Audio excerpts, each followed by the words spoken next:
Don't forget, right now, Jam and I are running a special campaign at our Ko-Fi.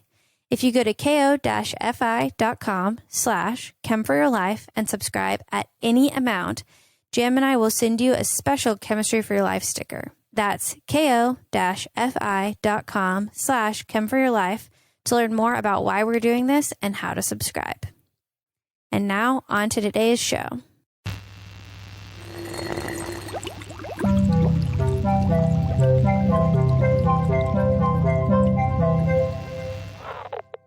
Hey, I'm Melissa. I'm Jam. And I'm a chemist. And I'm not. And welcome to Chemistry for Your Life, The podcast that helps you understand the chemistry of your everyday life. Okay, Jam. So I had a whole plan for today. Okay. I wanted to do chigger bites. Oh, man. Nice. That's throwback. So for people not in the United States, I think, though, that they may be found all over the world in similar climates to the United States. Mm-hmm. There are these small bugs called chiggers. Yeah. They're really, truly more like mites. Mm-hmm. And they bite people and leave these awful itchy bumps for weeks. Yeah. Oh, yeah. They're the worst. And I've heard lately 3 or 4 people talking about how you need to put nail polish on chigger bites because chiggers are still inside you and that will suffocate them. Ah. And so I wanted to do an episode on that because chiggers don't really stay in your skin. That is good to know. I grew up thinking that also, that they did. Yeah, So. It's just a weird rumor, but what they really do is they make a hole in your skin. It's way worse, in my opinion. Make a hole in your skin, spit into the skin, some digestive enzyme, and that starts to break down your skin, and then they eat that, and that is what makes you itch. Oh, weird. So they do that, and then they leave. They eat that. And then they leave. They have a little snack, and then they leave. Mm-hmm. They may hang out Weird. for a while, but they try to get out of there, Dang. So I was looking into that, but there's not a bunch of information on the chemistry of that enzyme or anything about what's happening. Mm-hmm. And while that was going on, we posted our bonus episode Q&R if you have any questions. And Renee C. wrote in asking us why things are itchy. Okay. So just more general. Why do we itch? Yeah, general question. And while I was researching triggers, and also while I was doing some of the research on jellyfish, I did see the word histamine a few times. Yeah. So my trigger goals took me down a path to histamine. Nice. This is kind of getting into territory my wife is very knowledgeable about too. Oh, yeah. So maybe she'll find this episode interesting, or she'll have more to add to it, which would be nice. Yeah. She'll be like, boring. I'm just kidding. But there's many times that I've been griping about my allergies and stuff, and then she'll explain to me what's actually happening. And I'll be like, cool, but that didn't solve my allergies. So some of what I'm going to tell you today. Yeah, probably just a very, very light version, I would guess. But okay, well, we'll that's see. kind of fun. So histamine is a molecule. Okay. Just an organic molecule, just like everything, basically. And histamine has a functional group on it called an amine. That's where the name histamine comes from. Okay.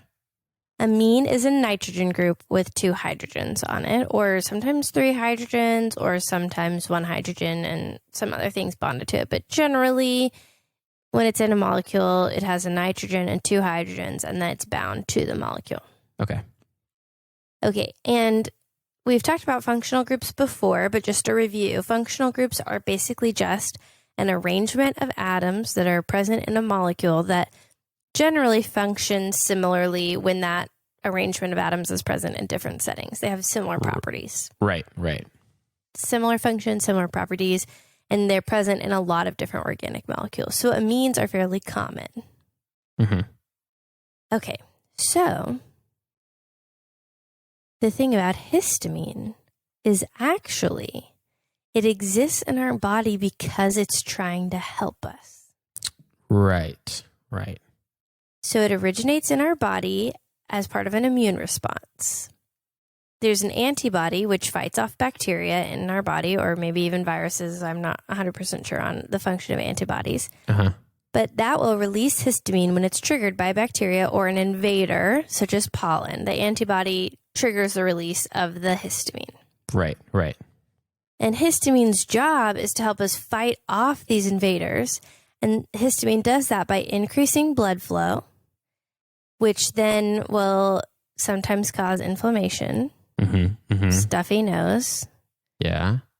And it will allow the fluid in our blood vessels to leak out, which seems like that's awful, but actually that fluid also has things in it that help us fight off infections and fight off invaders. Right, right.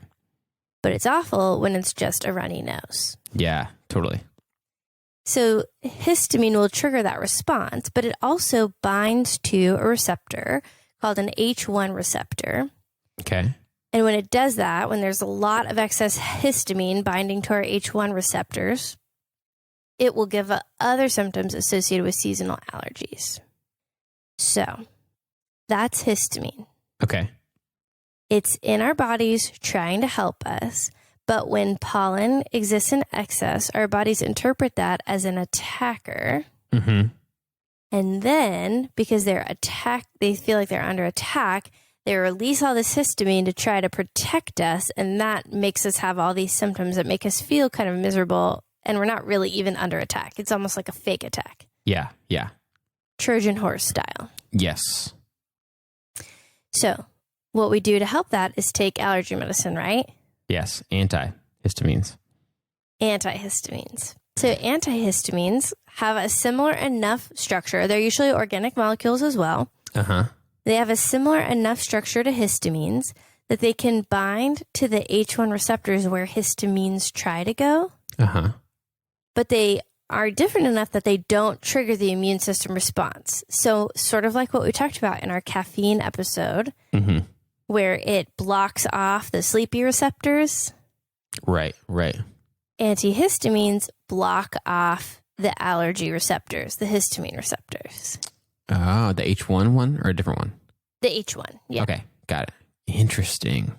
So they sort of protect your body from binding to that histamine, so all those other symptoms that are triggered when histamine binds to the H1 aren't triggered. Got it. Okay, okay. So that's why it's important to take your allergy medicine before you think you're going to have an allergy attack, if at all possible, because that's going to be more effective than taking it after the histamine's already bound. Right, right. That makes sense. Mm-hmm. This is so funny. I was having a layperson's conversation about this with our mutual friend Brad just the other day, trying to explain just what my level of knowledge about it, and also the basic thing you just said about it's better to take it before, because he was complaining about which medicine seemed to work for him and which didn't. And I was like, well, are you taking all those after you already have a lot of symptoms going on? Because that could be it. That could be the whole reason. Oh, yeah, 100%. That's so funny. That makes more sense now that I have heard that part of it. Yeah. So that's really the basics of this lesson. Okay. I want you to take a stab at telling it back to me. Okay. I'm going to give you a bonus fact, and we're going to talk more about histamines in the future. Okay. Sweet. So histamine is an organic molecule. It's one of those things that you guys have to say, give a space between so it doesn't sound like inorganic, like you've talked about. That is a functional group in our bodies. Functional group, we talked about that before, but basically performs similar functions in the shape it's in with the elements that are present in it. Right. And you said it's, I forgot what elements you said are there. What atoms? It's a nitrogen and two hydrogens bound to the molecule. Okay. Okay. So like there's a bond that goes from the molecule to the nitrogen, and the nitrogen has two hydrogens off of it. Okay. And that's the kind of stuff that I sometimes think like, man, taking notes would be smart about that. But otherwise, it does feel like just keeping my eyes on you and just listening to what you're saying instead of trying to worry about writing stuff down is more helpful. But just on like the atoms and stuff is the kind of thing I'm sometimes like, if I wrote that down, that would be smart. So histamine is in our bodies, and we have it so that whenever there's some sort of invasion where our bodies think, oh, this is not good, something's present that shouldn't be here, like pollen, it sends histamine sends it, right, to areas where it thinks that's happening. So I think it's actually, based on one thing I listened to, it's the histamine is stored in the areas where you're more likely to be vulnerable to attack. So in your eyes and nose. And I guess it just releases it whenever that antibody is triggered. Got it. Okay, so it's a defense mechanism, like many things in our bodies. And it's sent to do some of the things it does, like release the fluid from our bloodstream or whatever else would be to help fight these things that it thinks are invading our bodies. Yeah, which I did not know that. I mean, I knew there was something about how histamine triggered our immune system, but I thought histamine was always the bad guy, you know? Yeah. I got an allergy test and they scratch you with all these different possible irritants. Yeah. And they scratch you with histamine. So I thought, oh, histamine must be the number one allergen. But that's not what it is doing at all. It's testing your immune response. Yes. Yeah. I've had a long history with allergies. I got allergy tests whenever I was in, I think, 3rd or 4th grade because my parents were just like, how does every single thing in nature make this kid itch and get red and stuff? And like every kind of tree and grass, I could never just roll in the grass like some of my peers could. Right. I was basically just locked in like a bubble, you know, my whole life. I'm just kidding. And I had a similar deal where I had to get the tests and stuff like that. And I'm allergic to every type of grass pretty much and every kind of tree, but especially cedar for some reason. So as an example, if I'm around cedar and some cedar, you know, whatever it is, little molecules in the air kind of get into my nose and stuff and eyes, which happened really bad one time when I was mowing at my parents' house as a kid. I was mowing and I hit a little bit of a dead cedar branch on the riding lawnmower. And it went everywhere. And then it seemed to me like only like a couple minutes later, things started going crazy. But oh no. So in my case, I'm more allergic to it. And so there's a higher chance of my body kind of overreacting and releasing lots of histamine at something that's just cedar. It's not super harmful, you could argue, but my body just releases tons of it. So then runny nose, excessively, and watery eyes, irritated kind of itchy skin or whatever. And that's our bodies releasing a lot of histamine, but doing more than really ends up being necessary. Right. And so downside is that I didn't take an allergy pill before that. But say that I had, when I take an antihistamine, it goes into our bodies and binds to those H1 receptors. That's right. Which then takes up that space. Back when we did the caffeine episode, I used the analogy of musical chairs.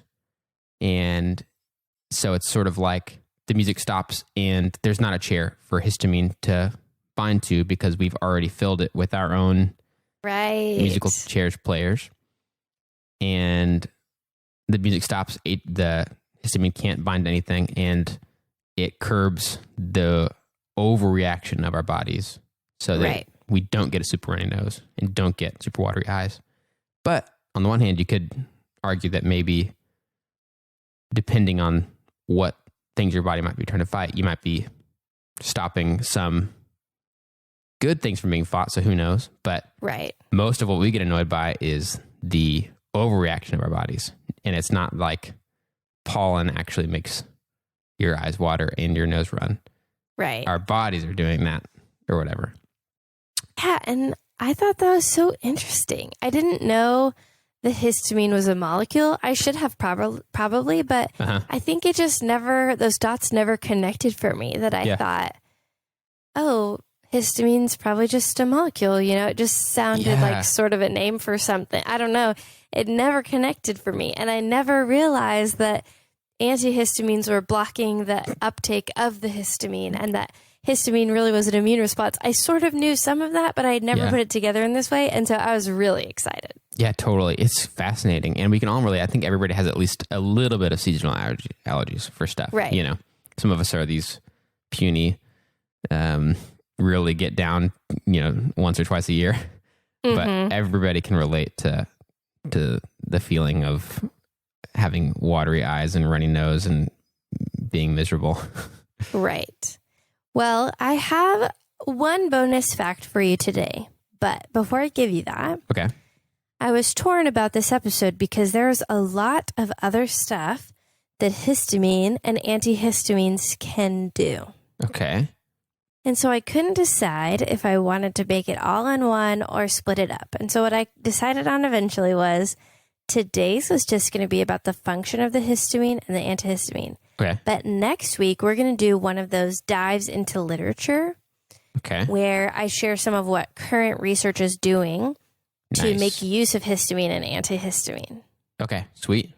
So this is sort of the setup to next week's, which has a lot of really cool stuff. So there's links to, I'm not going to give you too much, but links to Alzheimer's, to antibiotic resistant drugs, to animals. There's all kinds of other stuff happening here. Mm-hmm. So I want to give you a little sneak peek of that, but we're not going to dig into it until next week. Got it. Awesome.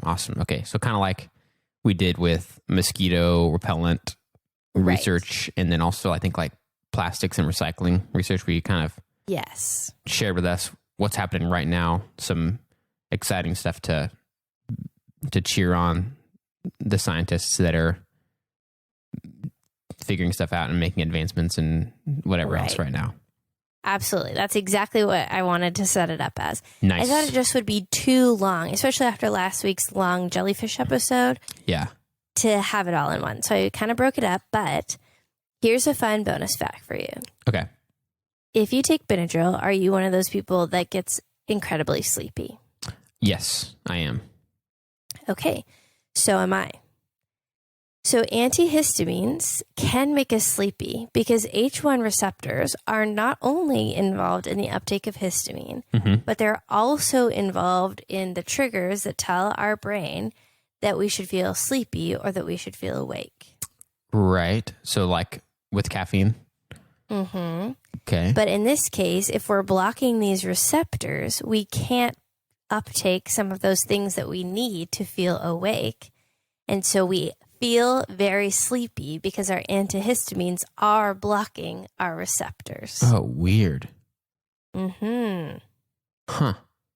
So it's not just that antihistamines are blocking these receptors that are going to uptake some histamine and make us feel bad. They're also going to block the receptors that are going to uptake some other molecules that will make us feel awake, as we should. Yeah. And so we suddenly just can't keep our eyes open. Dang. Wow. That is crazy. Yeah. So I thought that was so interesting. I've always wondered why Benadryl just knocks me out. And that's why, because it's working. Yeah. And I think some of those other antihistamines that don't block those receptors probably have a different shape or something to them to where they're not able to block the other receptors, just the histamine uptake receptors. Got it. Can I tell you a quick story about Benadryl? Oh, definitely. So dogs can take Benadryl. I'm not a vet, so do what your vet says. But my dog has been told, we've been told to give Benadryl to our dog occasionally, especially as like a quick measure if he's really having an allergic reaction, and it's like a way to try to curb it quickly and make him less miserable. But many dogs don't get drowsy with Benadryl. How interesting. I don't understand that exactly, but he does not. And the amount of Benadryl we were told to give him was a significant amount for a human, but for him, not in terms of the drowsiness factor. So I was still in college, I think my senior year of college, I had Benadryl, and I had it with all the dog stuff because I mostly give it to him and occasionally would take some as well. And I woke up one spring morning on a Sunday and was just, my allergies hit bad. And so I took some Benadryl and I was like, I don't want to be drowsy during church, but I got to take something. It'll be better to take something. So I took some and then went to church with my, at the time, girlfriend, but now wife.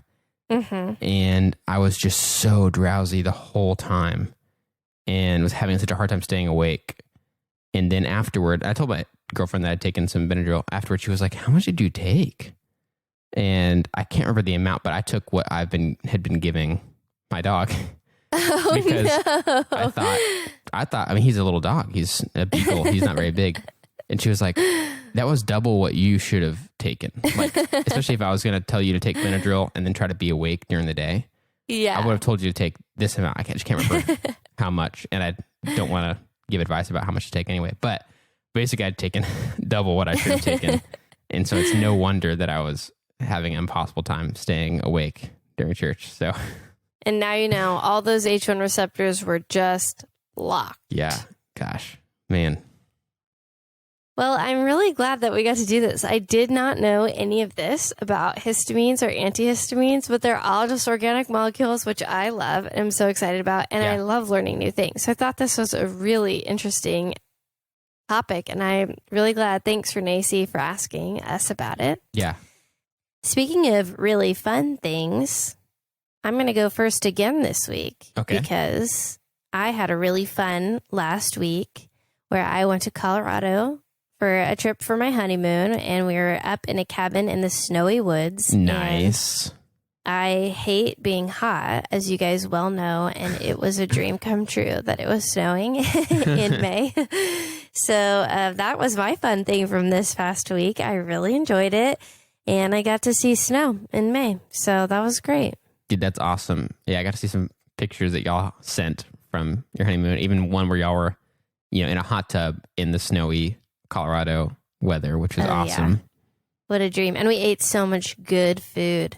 Hot chocolate. We ate good steaks. We grilled out. It was a delight. Dude, that is awesome. Man. So what have you been doing for the last week while I've been gone? Well, this is a little bit of an unusual one, but I just think it'd be fun to share. So I was looking, it's about the time since we moved in to change our air filters. And that's a great time to do that, especially, when you've moved into a new house or whatever. But seasonally, there's probably all kinds of allergies. Yes. Allergens up in there. Totally. And so our house is a little funky, and I've been dragging my feet about doing this for no real good reason. But we have 3 different air intake little sections for our house. That means we have to have 3 air filters, which is just kind of funny. I've never been in a house like that. I've only ever had 1 or 2. And usually it's because you have different HVAC units that you have more than one. But we have 1 HVAC unit, 3 air intakes that require filters. Okay. Interesting. Pretty weird. 2 of them are like at the floor level. And so I was checking those yesterday to see what size I should buy. And I noticed that when I took the vent cover off and took the filter out, that there was a large space behind there. And basically, it would be very easy to then step inside and stand up in there. And probably... That is crazy. Yeah, you could probably fit 3 adults in there if you wanted to. It's like you have a hidden secret room in there. Yeah. It's like, I think they just didn't want to... The spacing was just a little weird because then there's a hall closet next to that. And then there's a hot water heater at the back of that closet. So I think it's like, spacing wise, it was just a little strange. And so they decided to just let there be a wider area and then not run the like vent tubing, whatever you call that kind of stuff, Right. all the way down. They just attached vent tubes to the top of that little narrow passageway and then just let air flow up through there instead of running this all the way down. And so there's probably somebody out there who knows more about this stuff and would say that's normal to do, or they might say that's really weird and not normal. Who knows? But who knows? Either way, I was surprised to find out that there's this area in our wall that I can go inside and stand in if I want to. The possibilities with that, you could make it a hideout in case something happens. I bet it'd be really safe in a tornado because it's so enclosed. Oh, that's a great point. Yeah, we don't really have a lot of other good options for tornadoes, so that's not a bad idea. You could hide your treasure in there if you have any, you know? I don't, but I could probably get some, you know? You could probably get some, yeah. You could put all kinds of stuff in there. That would be so fun. You could make it a reading nook where you go in and you're like, I just need some alone time. And you just crawl in the vent. Yeah. I wonder what it'd be like when the air kicks on, if it would feel weird in there at all, or if like, if it'd be loud. It's interesting. But the fact that you can't really sit down very easily does make it kind of difficult. But standing up. Definitely a good hiding spot. Yes, definitely a good hiding spot. So if there's ever any reason that we'd need to hide somewhere, if we can just keep this between us, you, me, and all of you guys listening out in the world, and just not share about that with everybody, and just keep it in our small little several thousand people community. Yeah, that'd be great. So, well, will you take pictures or a video and let us post it on Instagram? That'd be so fun. Yes, I will. Absolutely. I'll do that. Yay! Secret room on Insta. How exciting. All right. Well, thanks for telling us about your secret hiding spot that now we all know about and is not a secret anymore. Yes, anytime. That was really fun. And thanks for coming and learning about histamine. I was so excited about it. And thanks to all of you listeners for coming and learning about histamine as well, because I really and truly love this so much and we could not do it without you. And we're so thankful for you guys.